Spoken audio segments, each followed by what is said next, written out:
你这画的是八卦里的艮卦，这还差一笔呢，继续呀。这笔好像没水了，不好使啊。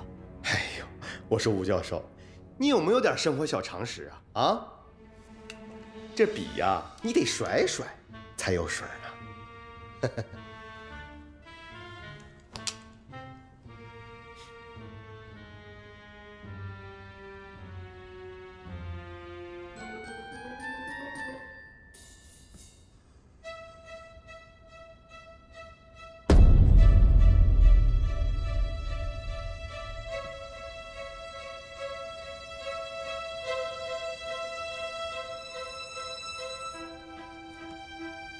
好好看着，艮为山，坤为地。这太平御览中先写了艮卦，因为这人面龟啊，就是活在深山中的神兽。你老看我干嘛？我脸上又没有字，你继续啊。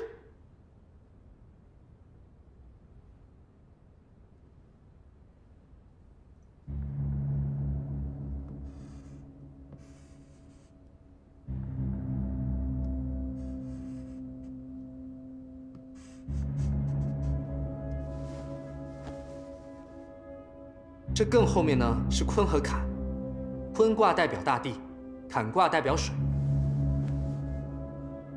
我猜这意思是说，人面龟虽然是地神，但是它离不开水，所以说，它虽活在山里面，但一定要傍水。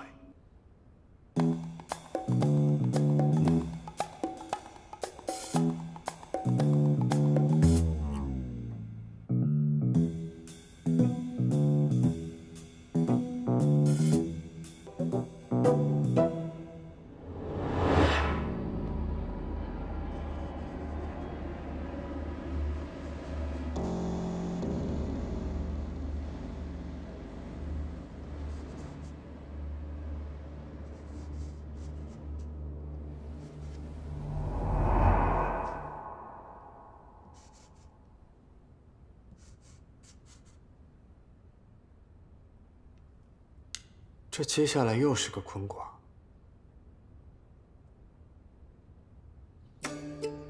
这第二个坤卦，我猜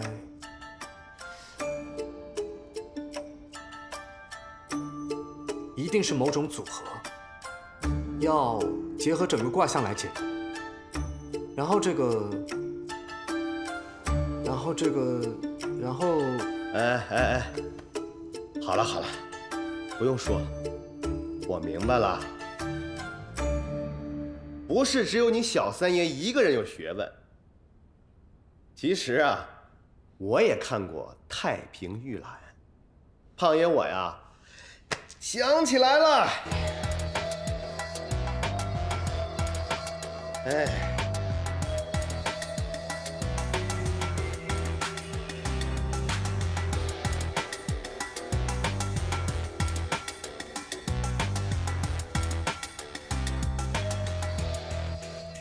这人面龟啊，是神兽，震卦代表着雷，可以召唤雷公电母；乾卦代表着天，说明这人面龟啊，可以跟天神交流。我分析的没错吧？哎，完全正确。这山地水地雷天，除了介绍了人面龟的特点之外，这个卦象应该还传达了些什么吧？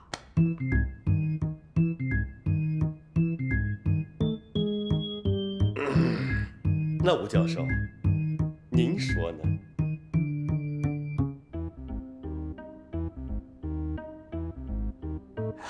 我估计吧，这中华文明博大精深，这么多传说中的神兽，为什么这个义庄的主人偏偏选择了这个人面龟呢？啊？哼！哎，胖子，我考考你，为什么呢？为什么？为什么？为什么？哎，说不定啊，这人面龟的生活环境跟这建筑物的环境差不多，在一个依山傍水的深山老林里，偶尔啊还打雷下雨，对不对呀？还算说得过去。哼，自作聪明。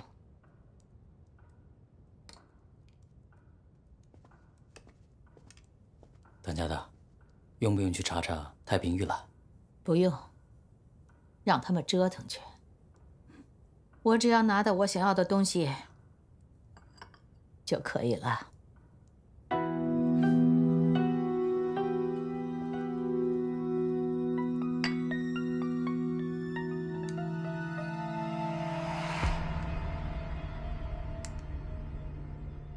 我说吴教授，这依山傍水、深山老林，既可以是大兴安岭，也可以是西双版纳。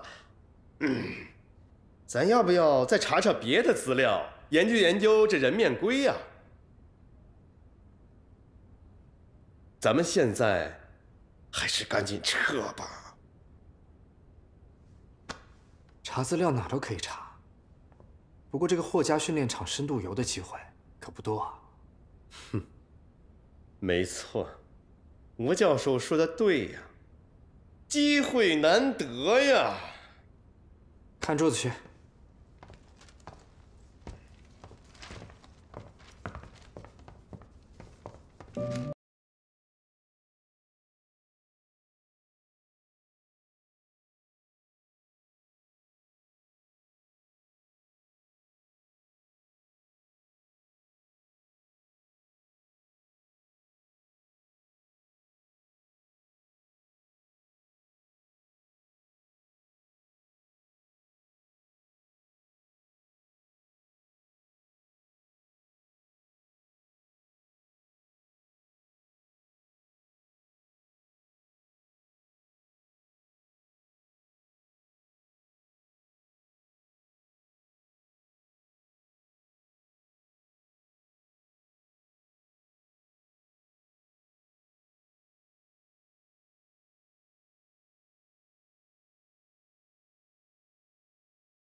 这一层是专门摆放收藏品的。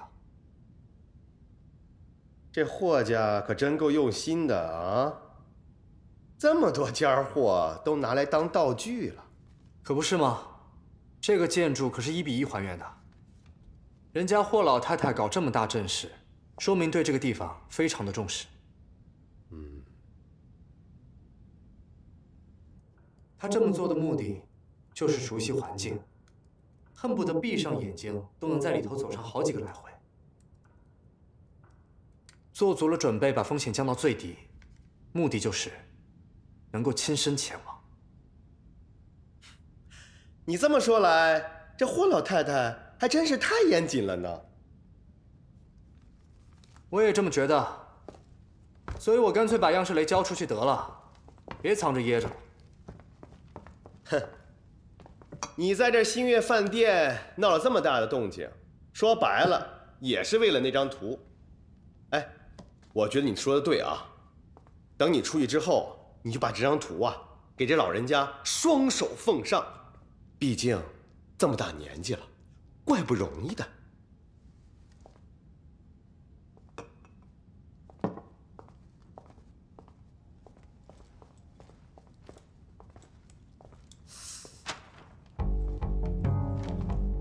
这前3层都没有油布，这全是收藏品，难道是用来防水的？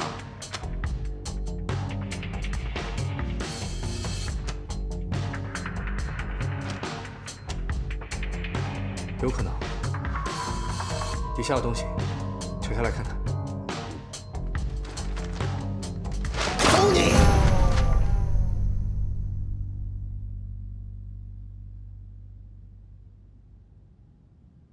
不愧是样式雷，真是大手笔，连个柱子都设计得这么精美。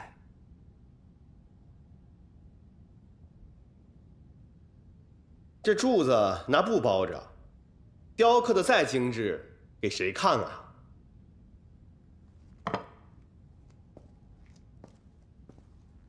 把所有的布都扯下来看看。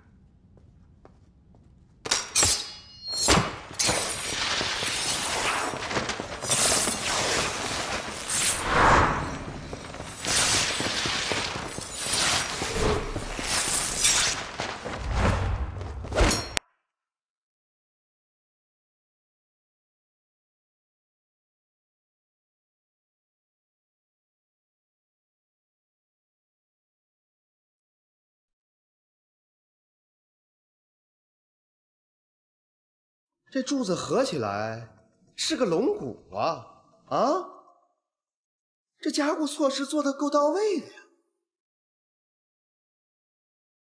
这里是4层，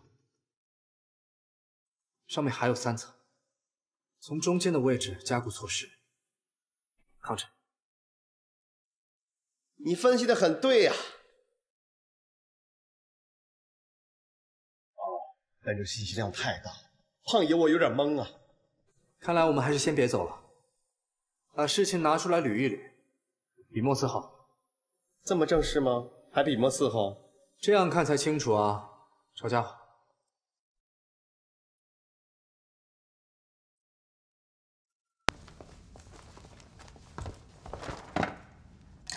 笔，墨，耶！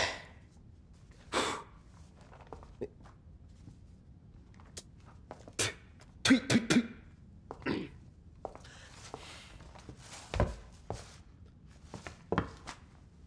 来吧，教授。我们来分析分析啊。我们刚进来的时候，遇到个模拟流沙石，本身就有防潮的作用。这一层呢，是收藏贵重物品用的，还多加一层防水，说明这建筑本身的位置很潮湿。很有道理。不过长江以南都很潮湿啊，这个范围也太大了。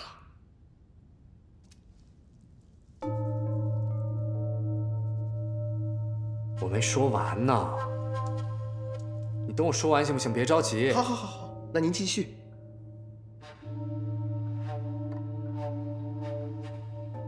不知道你们有没有发现，我们进来到现在见到最多的，就是这个麒麟雕塑。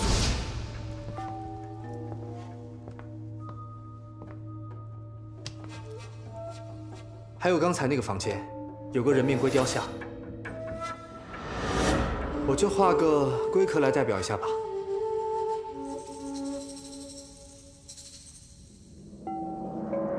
哎呀，你这龟画的也太抽象了吧！能看懂不就行了？得，这人面龟和麒麟都是神兽，说明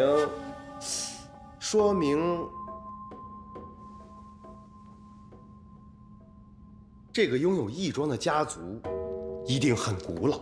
对，图腾崇拜，有些人还有麒麟纹身呢。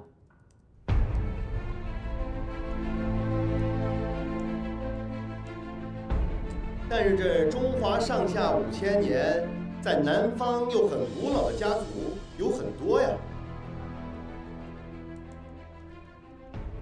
要不您来吧？还是您来，我给您研墨啊。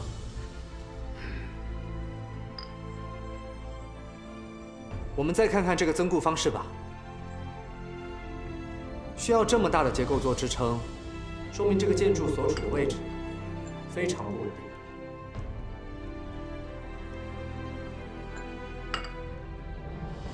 应该是在地震带里，或者是泥石流地区。哎，说明这个地带经常发生泥石流。你太上道了。来，这个是山，这个是建筑。那咱们就锁定在西南山区了，可这个范围很大。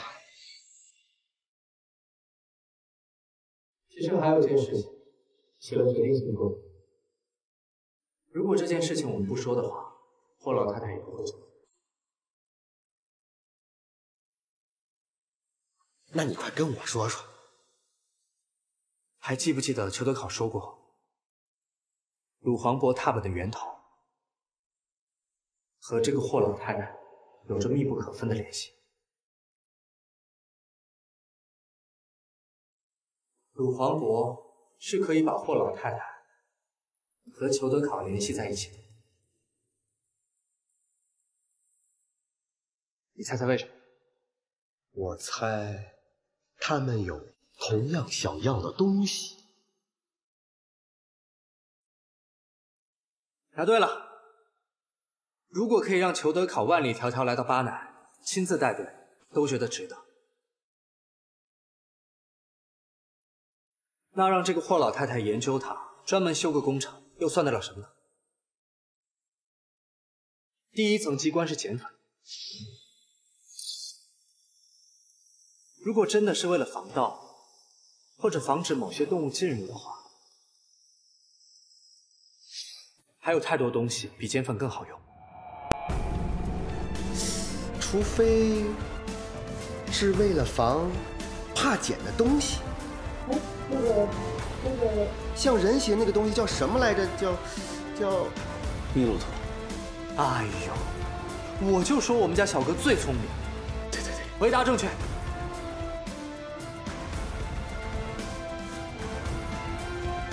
其实这个地方吧，我们都不陌生，就是张家鼓楼。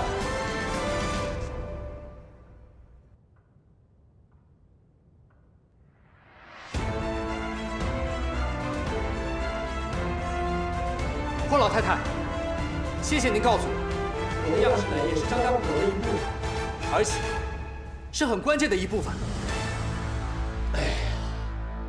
霍当家的，本来呢，咱们可以坐下来喝点小酒，谈谈这笔生意。您看，现在您这图也没拿到，信息还被我们套走了，好尴尬呀！啊？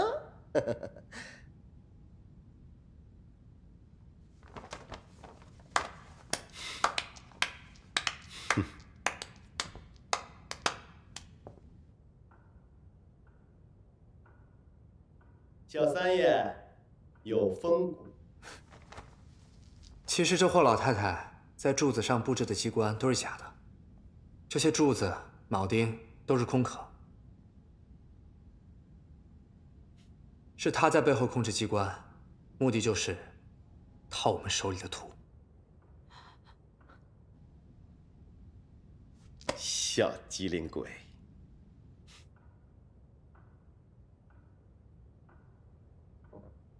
哎，我说您老以为安几个小机器盯着我们就万无一失了？你这么骗人合适吗？啊！走。听小哥的，撤。图在咱们手里呢，他可得求着咱们呢。得嘞，撤。等一下，我好像忘记一件事情了。怎么了？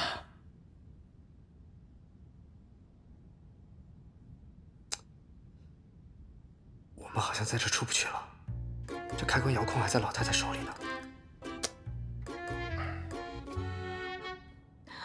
吴家的人还真是一个比一个天真。光想着要封谷了，咱没退路了。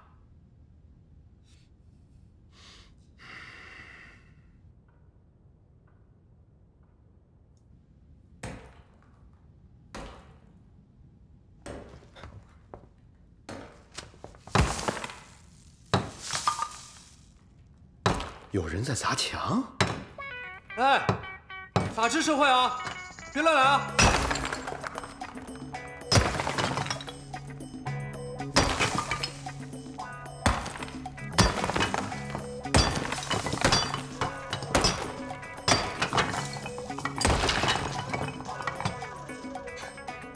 霍秀秀，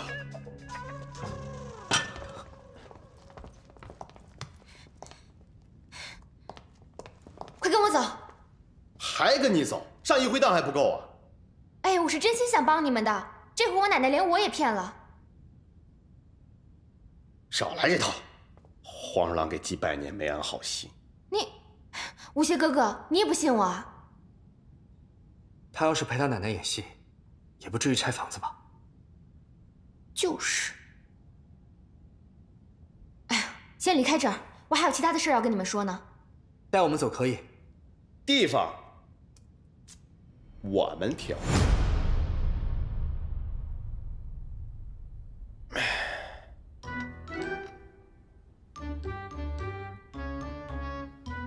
我说，咱们非得来这儿吗？这个地方最安全。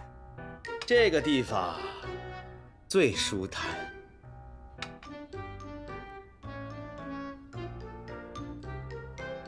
吴邪哥哥，没想到我奶奶算计了你们。还有小花哥哥，是他让我带你们去那个老铺子的。没想到他竟然这么快就跟我奶奶成为一伙的了。下回见到他，我非得问问清楚。反正不管怎么说，都是我太不小心了，害你们折腾了这么半天。秀秀，你也是为了帮我们，而且这一折腾吧，倒是让我们几个知道了不少东西。对了，你不是说有什么事情要告诉我们吗？吴邪哥哥，你记得你收到的那2盘录像带吗？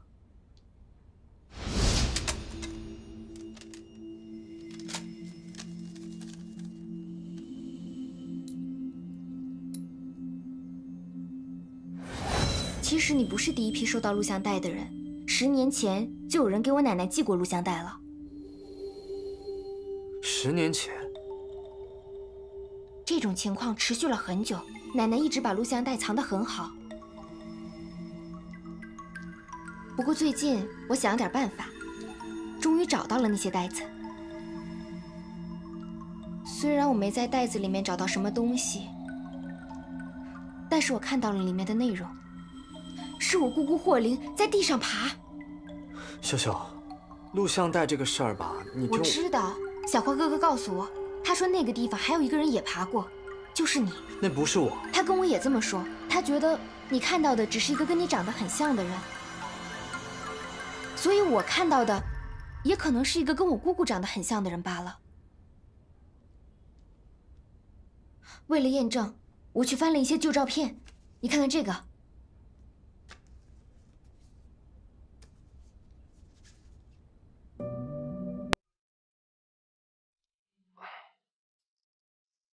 这张照片是我姑姑18岁的时候在王府井大街照的。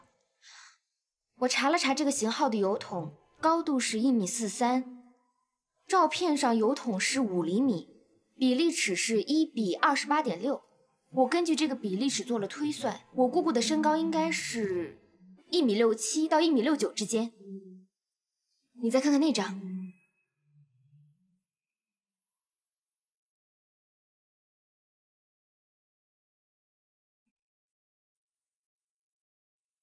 西沙考古队。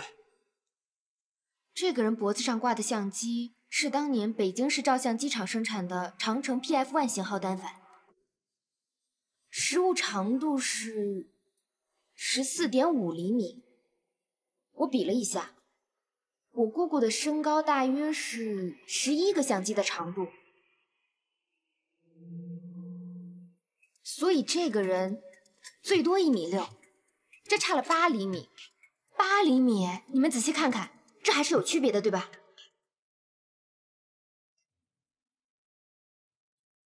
秀秀，其实吧，这个事情我们……所以合影里的这个人根本就不是我姑姑。我翻了家里面的老照片，我发现我姑姑从小就很喜欢照相，她的照片都是按照年份整理的。可是从1976年开始，家里就再也没有出现过她的照片了。然后我又查到76年她去参加了一次考察工作，我推测那次工作之后回到我们家的就是照片上这个人。是，秀秀，你听我说，没关系的，你不用安慰我。这么长时间过去了，我就只是心疼我奶奶。我想，真正的霍林姑姑已经死了。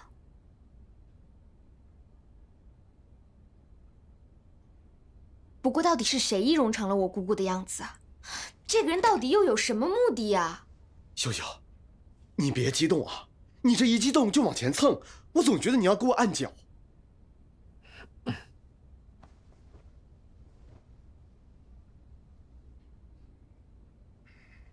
既然录像带里的人不是我姑姑，那邮寄这些袋子的人到底是想干什么？他们是想骗我奶奶她女儿还活着，以此作为威胁，还是这根本就是一个警告？你姑姑去的考察队是不是在巴南？你怎么知道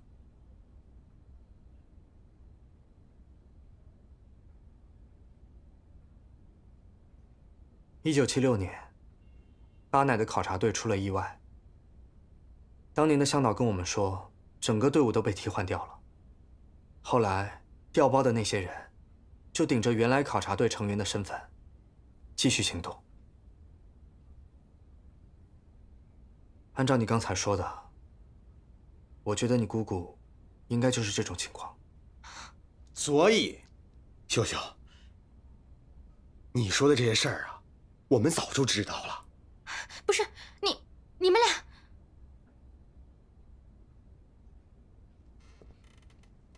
哎，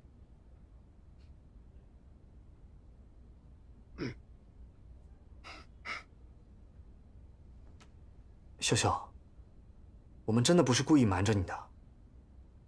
况且呀，你一个姑娘家家的，能搜到这么多信息，你真是太厉害了。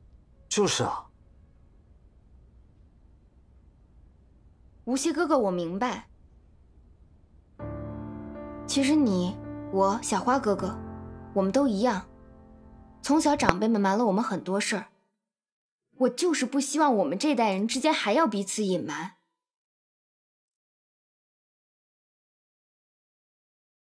我自认为我跟小花哥哥是朋友，但是我就是能感觉得到，他很多事情是不跟我说的。你可不要跟他一样。其实我们都是为了你好。哼，扯。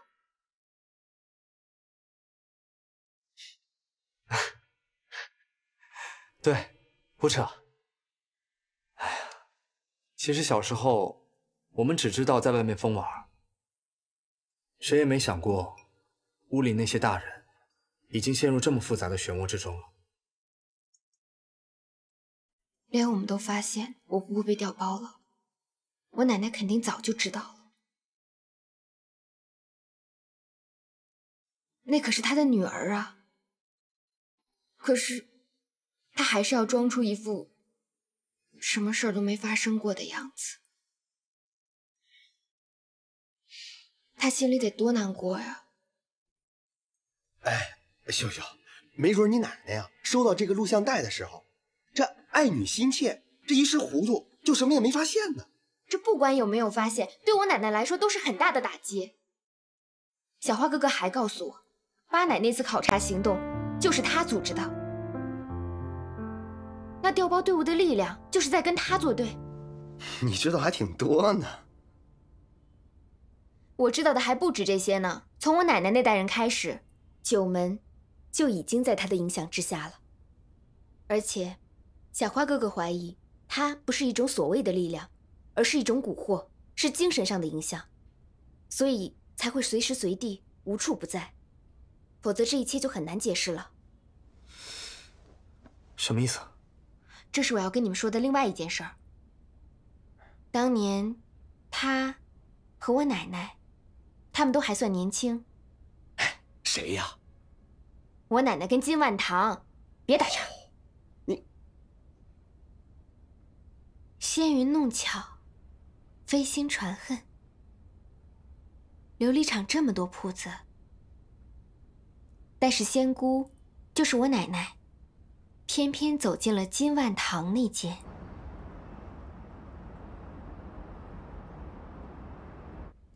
金万堂被赶走之后的事情，我就不知道了。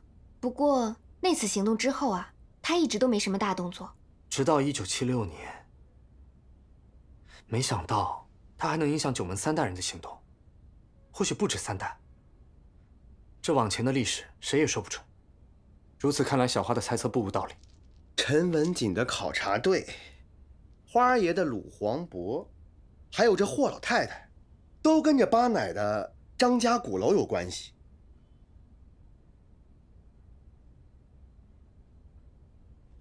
既然样式雷画的是张家鼓楼，难道说真正的张家鼓楼是个义庄，也就是张家人存放尸体的地方？怪不得小哥说那个地方是他的终点。小哥虽然失忆了，但是直觉还是蛮准的啊。张家鼓楼，原来是张家鼓楼。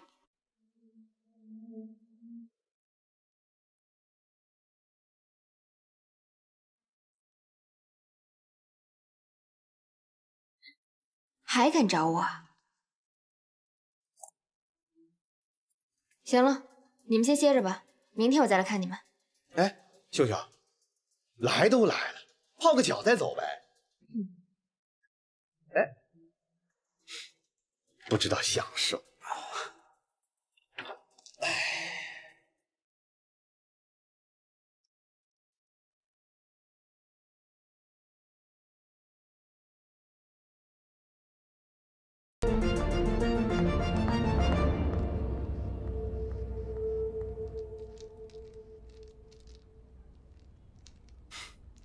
天真，还琢磨呢？别想太多了。我什么都没想，我只是觉得，怎么早没听我老妈说的话？我妈说的真对，男人就应该多泡脚。以后我的重大时刻，都要泡脚。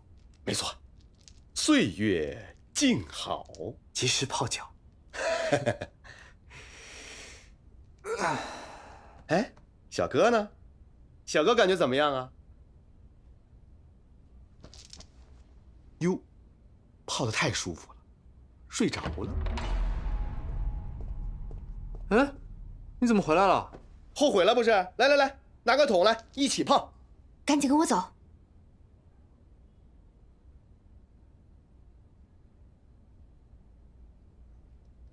谁也别想让我离开这泡脚盆。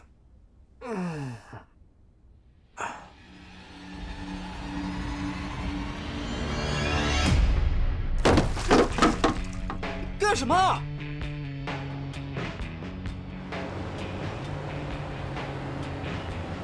我说不泡就不泡嘛，干嘛非得摔我的盆啊？你都快跟那个盆长到一起了，我要是不踹，你能跟我走吗？无邪哥哥，你手里的样式雷啊，可是一定要看好了。我奶奶想要的东西是一定会拿到手的。放心吧。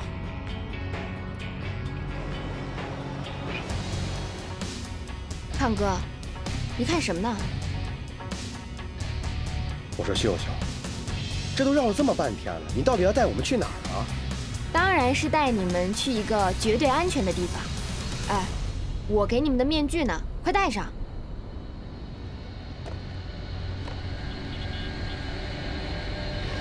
我们3个人光明磊落，一向拿真面目示人。再说了，这面具这么丑，我不戴。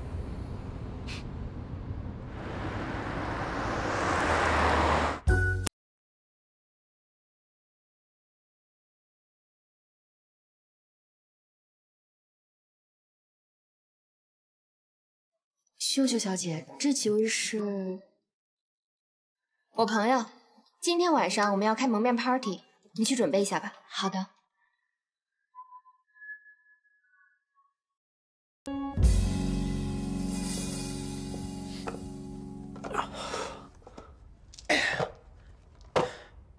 秀秀，你把我们带到这儿，是故意坑我们的吧？啊？你懂什么呀？这叫灯下黑。我说秀秀，我们这个方法行吗？当然。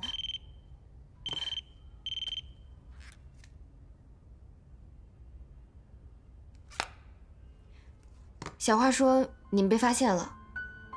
我说什么来着？还灯下黑？这下彻底黑了。不过他现在已经马上过来救我们了。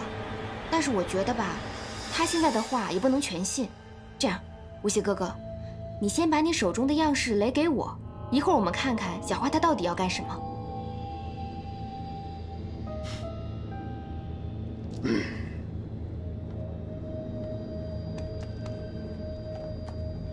装，接着装啊！胖爷，我虽然有可能记不住脸，但是对女人的身材可是过目不忘。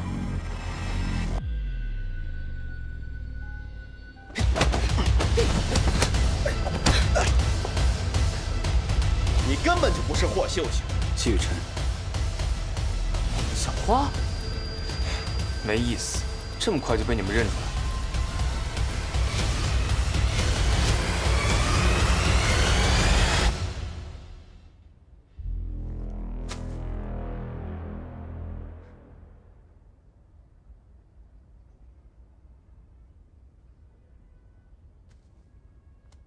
还真有这么恶心的玩意儿啊！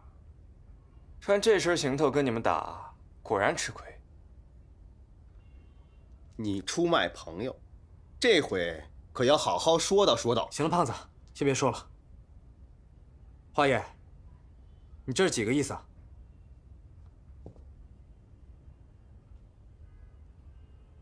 吴邪，我和你们的目的是一样的，想要了解真相，谁都绕不开霍当家的。再说了，霍当家是要图不要人，我要是不把图给他，他不会真心相信我想跟他合作。所以你就把我们出卖了？我要是真想出卖你们的话，怎么可能会露出马脚让你们发现？吴邪，我是真的希望你能跟霍当家见一面，相信我，合作没坏处的。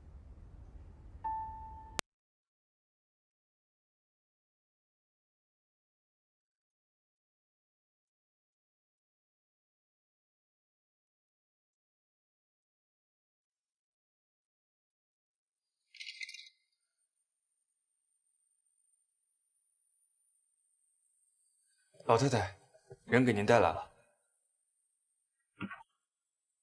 霍当家的。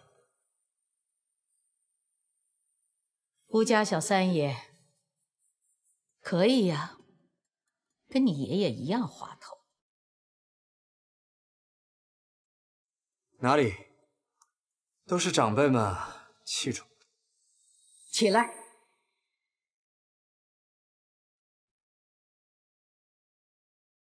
这不是你的位置。九门有九门的规矩，这是谢家的位置。你们吴家的人应该坐那儿。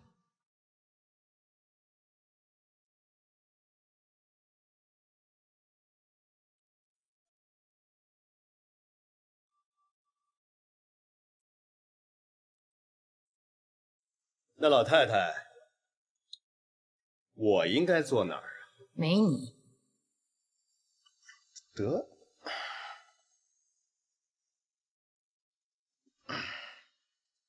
我铺子的模型没能骗过你，小谢假扮秀秀，也被你识破了。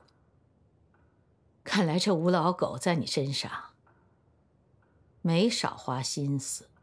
您过奖了。在人面龟那里就开始胡说了吧？给的密码也是错的。对。这依山傍水，深山老林，既然是大兴安岭，也可以。你说对不对？拂去尘埃，迷雾散开，用这无畏一层层翻越，搜寻。这霍老太太对工作还真是非常严谨。可以这么说，把风险降到最低，才能亲身前来。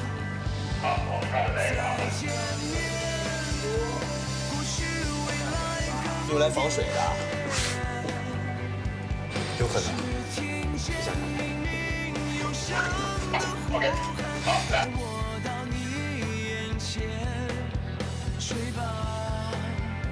哎，这说明拥有这个部落的拥有这个义庄的部落，您这龟画的也太抽象了吧？能看懂不就行了？小三爷，太疯了！对不起，后面小不知道。老太太真的是知道了。OK， 对了，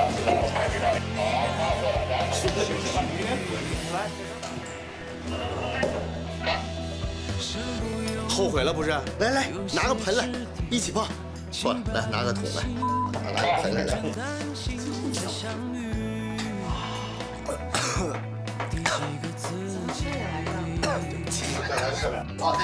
我自认为我跟小花哥哥是朋友，算是我。你们先歇着吧，我明天再来找你们。来都来，泡个脚再走。哼。哎，以后有重大的事都要泡脚。不好意思，那个词儿我忘了。胖姨，我虽然有可能记不住脸，胖姨我虽然记不住脸，但是对女人的身材可是过目不忘。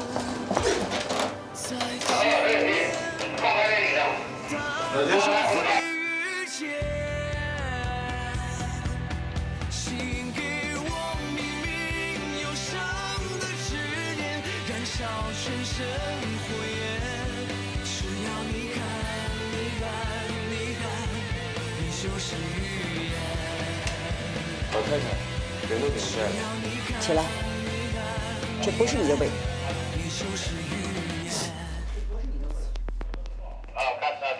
对。